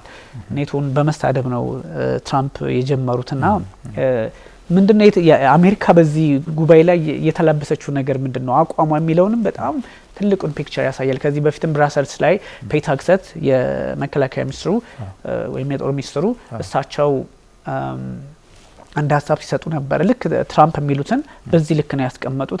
ከዛ በፊትም ባይዞይ በነበረው ጉባኤ ላይ እንደዚህ አይነት ጠንከር ያለ አቋም ማራምደው ነበረ። ባለፈው አመት አይ ቲንክ ኒዘርላንድስ ላይ በነበረው ማለት ነውና ትንሽ ችግር አለና የአሜሪካ በምን አቋም ላይ ሆና ምን አቋም ተላብሳ ነው ይሄን ጉባኤ ያካሄደች ያለችው? ኦፍ ኮርስ ዛሬ ይጠናቀቃል። ዛሬ ይጠናቀቃል። እንግዲህ የነሱ ፍላጎት ቅድም ነካክተናቸዋል። አሜሪካ ላይ ያለውን የፋይናንሻል ጫና በሰው ኃይልም ወታደራዊ ጫና ይቀነስልን ነው የአሜሪካ ፍላጎት። የኔቶ አባል ሀገራት 31ዎቹ የተቀራችሁትም ከፍ አርጉ፣ መዋጯችሁን ለኔቶ የምታደርጉትን አስተዋጽኦ ከፍ አርጉ። ይህን ፍላጎታቸውን በጣም አግሬሲቭሊ እየሄዱበት ነው። ፕሬዚዳንት ፑቲንም ሴክሬታሪ ዋሩም ሁሉም የፔንታጎን ጀነራሎችም ይሄን ኦፕንሊ እየተናገሩ ነው። ምክንያቱም የትኩረት ሺፍት አለ። አሁን እንዳልኩት አውሮፓ ውስጥ ካለ ችግር በላይ የዚህ የቻይና ማንሰራራት ያሰጋቸው ይመስላል። ወደ ኢንዶ ፓሲፊክ የመሄድ ባህር ያላቸው ሩሲያ ከአሜሪካ ጋር እንደ ትሬት ትሆናለች ወይ? በተለይ በትራምፕ ዘመን እንዲያውም ከፕሬዚዳንት ፑቲን ጋር የተሻለ መቀራረብ አለ። አላስካ እስከ መገናኘት፣ በአካል እስከ መገናኘት። አሁን ፕሬዚዳንት ትራምፕ በጣም አስደንጋጭ ንግግር የመናገራቸውንም ያህል አይነክ የሚመስሉ አይደፈር የሚመስሉ ነገሮችንም በተግባር ያሳየዋል። ለምሳሌ ከሰሜን ኮሪያው መሪ ጋር እዛ ሰሜን ኮሪያ በጣም በዓለም ላይ ወታደራዊ ቀጠና የሚባለው ጋር በአካል እስከ መገናኘት ይደርሳሉ። ከፑቲን ጋር እስከ መገናኘት ይደርሳሉ። እና ራሽያ በፑቲን ጊዜ በትራምፕ ጊዜ የአሜሪካ ትሬት የመሆኗ ነገር ብዙ ላይ ያሰጋቸው ይችላል። ምክንያቱም የራሽያን ፍላጎት በራሳችን ስፌር ኦፍ ኢንፍሉዌንስ ኦፐሬት እንድናረግ ፍቀዱልን ነው እንጂ እስከ አሜሪካ ሄዶ ምን ብሎ አሜሪካ መፈታተን እንዲህ አይነት የሩሲያ ኦብጀክቲቭ የለም። ነው ሌሎቹ ናቸው የአሜሪካ ፖለቲከኞች እዚህ አለመምጣት ብቻ ሳይሆን ሩሲያ ኢቭን እዛው ታሪካዊ ስፌር ኢንፍሉዌንሳቸው ላይ እየተጠጓቸው የመጡት ሌሎች ናቸው እንጂ እነ ዶናልድ ትራምፕ እነዚህ ናሽናሊስት አይነቶቹ አሜሪካ ፈርስት የሚሉት ፖለቲከኞች መፈታተን አይፈልጉም። እና ብዙ ችግር ስለማይኖር ግን ኢኮኖሚካሊ እያንሰራራቸው የመጣችውን ሀገር እሷ ላይ ለማተኮር ስለሚፈልጉ ነው በእንደዚህ አይነት ሙድ እየመጡ ያሉት። ኔቶን የሚወቅሱት ለዛ ነው። እንዲያውም ሴሌክቲቭ ሆነው የተርኪውን ፕሬዚዳንቱን በጣም ነው የሚያሞግሷቸው። በጣም መልካም ሰው ናቸው፣ በጣም በሳል ናቸው ይላሉ። እና እንትንም ደግሞ አለ 2019 ላይ ከሩሲያ የጸረ አውሮፕላን ሚሳይሎችን ገዝተው እሰጥ አገባ ውስጥ ነበሩ ቱርክና አሜሪካ። አሁን እሱንም ካስተካከላችሁ ወይ ወደ ራሽያ ከመለሳችሁ ሚሳይሉን ወይ ወደ ሶስተኛ ሀገር ከሰጣችሁት እኛም ደግሞ F-35 የሚባል ሌተስት ጄት ተርኪዎች ይፈልጋሉ፣ አንድ 5ቱን እንሸጥላቸዋለን የሚል ቃል የመግባት ነገር አለ። እስራኤል ባትወደውም ቅሉ የመካከለኛው ተቃወሙ ሲባል ሰምተን ግን እንደው አስቸጋሪ ነው። እሺ የመካከለኛው ምስራቅ ባላንስ ኦፍ ፓወር ያዛባብናል ያሉት ኔታንያሁ ይሄ ነገር ተገቢ አይደለም፣ ለተርኪ መስሸጥ የለበትም። ይሄ የአየር የበላይነት ወታደራዊ የበላይነት ያን ኢኩዌሽን በመካከለኛው ምስራቅ ያለውን የእስራኤል ወታደራዊ የበላይነት ይሄን ኢኩዌሽን ስለሚያዛባ ደስተኛ አይደለንም ብለዋል። ግን ፕሬዚዳንት ትራምፕ ደግሞ አንድ 5ቱን ለመሸጥ ወደ መስማማት ተጥሎ የነበረውን ማዕቀብ ለማንሳት ዳርዳርታ አሳይተዋል። እንደዚህ አይነት መንፈስ አለ እና የነሱን ፍላጎት ብቻ ኔቶ ኢራን ጦርነት ላይ ስላልደረሰልን ሲሪየስሊ መተቸት፣ ሁለተኛ ደግሞ የባጀትና ወታደራዊ የሰው ኃይል ጫናን ቀንሱልን፣ እኛ ደግሞ ወደ ሌላ ፎከስ እንሂድ የሚል በእንደዚህ አይነት ሙድና እነዚህን ኦብጀክቲቭስ ይዘው ነው አንካራ ላይ እየተነጋገሩ ያሉት። ቢኒ ይሄ F-35 ስትል እስራኤል በጣም እንደ ኒውክሌር ትፈራዋለች። አዶን ነው ቢቱ ቦምበርስ ምናምን ቢሆኑ ደግሞ ሌላ ሌቭል ነውና እንደ አንድ ፕሮፌሰር እስራኤላዊ ነው አግኝቼ በሆነ ጉዳይ ላይ ሳይ በኢብራይስጥ ቋንቋ የተጻፈ ነው። ስልኩ ላይ ሰፋ ያለ ጽሁፍ ተነበበ እና ጽሁፏ ላይ F-35 የምትለው እንትን ስለሆነች ቁጥር ስለሆነች እሷን ብቻ ነው ያዩትና ሌሎቹ ኤቨሬስት ነውና ፊቱ የሆነ ቅጭም አለ። ዋስሮንግ ምንድነው ምን ሆኑ ምናምን አልኳቸው። ለሳውዲ አረቢያ የመሸጥ ፍላጎት አላቸው F-35 ተዋጊ ጀትና ይሄ ለእስራኤል በጣም አደገኛ ነው በሚል በጣም ተከፍተው እንትን ሲሉ ነበረ ቢፎር 3 or 4 months እና በጣም F-35 ለምን ኦፍ ኮርስ አደገኛ እንትን ነው፣ ቦምብ ጣይ ነው፣ ከባድ ጀት ነው። ባህሪውም ትንሽ እንደ ስቲልዝም አይነት ነገር ነው። ከራዳር ውጭ መሆን ዲቴክት ያለ መደራረግም ባህሪው አለው። የቢቱ አይነት ባህሪ በተወሰነ መጠን ይጋራል ተብሎ ስለሚታሰብ ነው እንግዲህ we don't know either ይሁን አይሁን እነዛ ነገሮች ስላሉ ሊያሰጋቸው ይችላል። ግን እኔ የኤፍ-35 እና የኒውክሌር ጉዳይ ይመሳሰሉብኛል። አንድ ሀገር ኒውክሌር እሺ አቅም ካለው ኢትዮጵያስ ብትሆን ገዝታ ብትታጠቀው ቢኖራት ለሰላማዊ አላማ ለጦርነት ቢሆን እንደ ሉዓላዊ ሀገር አንዱ ኖሮት ሌላው አይኑረው ትንሽ ከባድ ነውና አንዱ ኖሮት ሌላው አንፌር ነው። እስራኤል አላት አሁን F-35 ምንም ኒውክሌር አምቢጊቲ በሚለው ይዘናል እንጂ ብዙ ሀገራት አላት እንትን እንጂ ይሄ F-35ቱን ኦብቪስሊ እሱ አለና ሌሎች ሲታጠቁት ትንሽ ቅር ይለኛል። በዛ ላይ በአሜሪካ ምርት ነውና ያስቸግራል። ምናልባት ቱርክ ማስተናገዷ እንደው አጠር ባለ መንገድ ከቀጠናው ፖለቲካ አንፃር የተለየ ትርጓሜ ይሰጠዋል ወይ? እዚህ አካባቢ ላይ ያለው ነገር በተወሰነ መጠን ዓለም ብዙ ነገር ላይ ያለችው አሁን በኳሱም የሆነ ትራምፕ እስከ አንዳንድ ነገሮች ውስጥ ገብተዋል። የሚድል ኢስት ጉዳይ አለ ራሱ ብዙ ነገሮች አሉና እዚህ ጋር ስትስቅ ፖለቲካ ገብቶበት ታያለ። በጣም አንዳንድ ሰዎች ሰሜን አሜሪካ ይሄ ኳስ መግባት አልነበረበትም ወይ ሲሉ ስመለከት ነበርና እሱ ሳይቀር አፌክት ያደረገ የፖለቲካ አውድ ዓለም ላይ ተፈጥሯልና ሜቢ ቱርክ ማስተናገዷ ብዙ ነገሮችን ግምት ውስጥ ያስገባ ነውና ከመካከለኛው ምስራቅ ፖለቲካ አንፃር እዛው እሷም ደግሞ አውሮፓም ኤዥያም ስለሆነች ለቻይናም ለሩሲያም በተለየ መንገድ የምትቀርብ ሀገር እየሆነች መታለች ሞር ከሞስኮ ጋር። ከዛ አንፃር ያለውን ጠቅለል ያሉ ሀሳቦች ብናነሳ በጣም ቱርክን መጣበታለሁ። ሜቢ እቺ የኤፍ35 ጉዳይ ምንድነው? ከዚህ በፊት ተወያይተን ነበር። የእስራኤል ሚና በመካከለኛው ምስራቅ የአሜሪካንና የእስራኤልን ሴኩሪቲ የምታስጠብቅ ሁልጊዜ ወታደራዊ የበላይነት ይዛ የምትኖር ሀገር ትሆናለች የሚል ስትራቴጂ በአሜሪካና በእስራኤል መካከል አለ። አሁን ከእስራኤል የሚነሳው ስሞታ ይሄን ኢኩዌዥን ያዛባብናል፣ ለሌላ ሀገር ከሰጣችሁ የኛን ወታደራዊ በላይነት ያዛባብናል የሚል ኮንሰርን ያለውና እንዳልከው ከዚህ ስምምነት ወጣ ብለ ስታየው እስራኤል ታጥቃ ሌላውን መከልከል አንፌር ይመስላል። ኤፍ35ን በለው ኒውክሌርን በለው ኤኒቲንግ አንዱ ኖሮት ሌላውን ስትከለክል ትንሽ ደብል ስታንዳርድ የሚመስል ነገር አለው። የዚህ የጦር ጄቱን ጉዳይ ቱርክ ይሄን ጉባኤ እነሱ ኤስ400 የዲፌንስ ሲስተም ከራሽያ እንዳትገዙ እና አሜሪካ እንደሚሉት አይነት ነው አይደለ? ቱርክም እንደዚያ ጣጣ ውስጥ የገባችው በዛ ምክንያት ነበር። የሆነ ጊዜ ላይ ከራሽያ ገዝታ ከራሽያ ኤስ400 መግዛት የለብሽም በሚል ጠብ ውስጥ ነበሩ። ገዝተው መጋዘን ውስጥ እስካሁን አስቀምጠውታል ነው የሚባለው። ከአሜሪካ ጋር ንትርኩ ስለከተታቸው ኦፕሬሽናል አላረጉትም፣ ቁጭ ብሏል። አሁንም እነዚህን ኤፍ35 የምንሸጥላችሁ እነዚህን የራሻ ቴክኖሎጂዎች ዊዝን ኔቶ መጠቀም አይቻልም።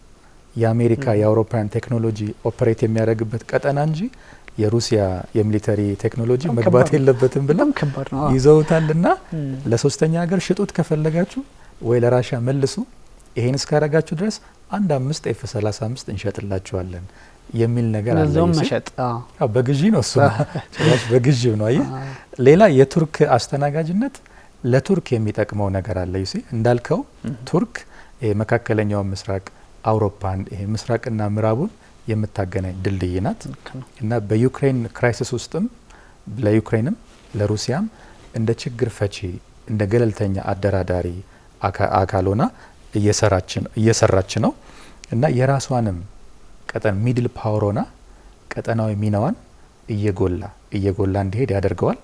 አንካራ የተካሄደው የዚህ የኔቶ ሚቲንግ ከዚህ በፊት እልፍ እያለ የምንሰማው የኢራን ጉዳይ ሲያልቅ ምናልባት ኔክስት ወደ አንካራ የእስራኤልና የቱርክ ንትርክ አለ የሚባለው ነገር ኦልሞስት በዜሮ እንድናባዛው ያስታውሰናል። እስራኤልና ተርኪ በፍጹም የሚዋጉ ሁለት አክተርስ አይደሉም። ኢት ዳዝንት አድ አፕ አብሮ አይደም ነው። የኔቶ አባል ሀገር የሆነችውን ተርኪ ከእስራኤል ጋር ኮንቬንሽናል ጦርነት ውስጥ አይገቡም። ብቻ በአሜሪካም አደራዳሪነት በሌሎችም አደራዳሪነት ያላቸውን የኢኮኖሚ እሰጥ አገባ፣ በሐማስ ጉዳይ ያላቸውን ፖለቲካል እሰጥ አገባ፣ በፍልስጤም የቱ ስቴት ሶሉሽን ላይ ያላቸውን እሰጥ አገባ በድርድር ይፈቱታል እንጂ አሁን እያደረገች ያለውን አንካራ ተርኪ እያደረገች ያለው እንቅስቃሴ ወታደራዊ ኮንፍሮንቴሽን ከቱርክ ጋር የማይመስል ነገር መሆኑን ያሳያል እና የነሱን አደራዳሪነት የነሱን ኢሜጅ ቢውልድ ለማድረግ በደንብ ይረዳል ነው። ልክ ነው፣ ሄልፕፉል ነው። እንግዲህ ጉባኤውም ሲጠናቀቅ ደግሞ አዳዲስ ነገሮች ሊኖሩ ስለሚችሉ እነሱን በስፋት እንመለስባቸዋለን። የመካከለኛው ምስራቅ ጉዳይም እንግዲህ መልኩን እየቀየረ ወይም ደግሞ ያው በድርድር ስም ሊቀጥሉበት የሚችለው አውድ ሊፈጠር ይችላል። እንግዲህ ዊዶንተና ውስጥ ከቅዳሜ ደግሞ የተለያዩ አዳዲስ ነገሮች ይኖራሉ። ሌላም አዲስ ነገር ዓለም ላይ ሊፈጠር ይችላል። እንግዲህ ዛሬውን በዚህ እናጠናቀ። በጣም ጥሩ ቢኒ። ኦልራይት ውድ ተመልካቾቻችን ስተከታተሉት የነበረ የኤንቢሲ ዓለም አቀፍና የመካከለኛው ምስራቅ ጉዳይን በተለይም የአሜሪካና የኢራን አዲስ መጠቃቃት በሆርሙዝ ሰርጥ ዙሪያ ምን አንደምታ አለው የሚለውን በስፋት አንስተናል። ከዛም ባሻገር የሰሜን አትላንቲክ የጦር ጥምረት ጉባኤውን 36ኛውን በአንካራ ቱርክ እያደረገ ይገኛል። ፕሬዚዳንት ዶናልድ ትራምፕ አሁንም የተለየ አቋማቸውን ማራመድ ቀጥለዋል። በዚሁ በአንካራው ጉባኤ ላይ የተለያዩ ሀሳቦችን ሰፋ አድርገን አንስተን ነበረ። እንግዲህ ትእዛዙ መሐመድና ቢኒያም ካሴ አብራችሁ ቆይታ አድርገናል። ቸር ጊዜ ይውላችሁ።